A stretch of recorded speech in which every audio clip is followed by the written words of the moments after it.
Penutupan akses jalan milik Kabupaten Sukabumi dengan menanam pohon pisang dan ranting pohon sebagai bentuk protes warga desa Bojong Kembar, Kecamatan Cikembar terhadap kondisi jalan rusak selama belasan tahun tak kunjung diperbaiki. Dedi, warga setempat, mengatakan aksi warga lakukan penanaman pohon di jalan lantaran kesal dengan janji jalan akan diperbaiki oleh pemerintah daerah, namun sampai saat ini belum terwujud. Dedi mengaku jalan sepanjang 1 km kondisi rusak selama 15 tahun. Kerap terjadi kecelakaan pengendara roda 4 maupun roda 2 saat melintas, posisi jalan menurun maupun menanjak. Bahkan kaca jendela rumah warga pecah disebabkan pentalan batu dari kendaraan yang melintas.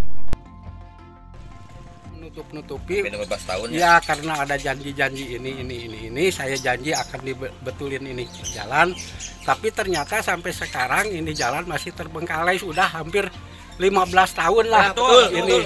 Sementara itu, Camat Cikembar Dading lakukan langkah komunikasi menyangkut kondisi jalan serta keluhan masyarakat akan disampaikan ke dinas terkait.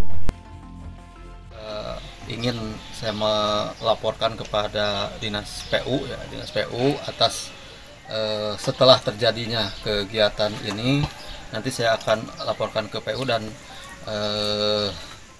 melalui surat supaya mereka langsung responsif ke melaksanakan kegiatan pembangunan jalan ke sini. Warga desa Bojong Kembar berharap kepada pemerintah daerah maupun dinas terkait agar segera memperbaiki jalan. Pasalnya, bukan hanya pengendara yang kerap mengalami kecelakaan, juga dihantui pentalan batu menyasar ke rumah maupun warga sepanjang jalan. Dari Kecamatan Cikembar, Kabupaten Sukabumi, Iqbal Bakar melaporkan.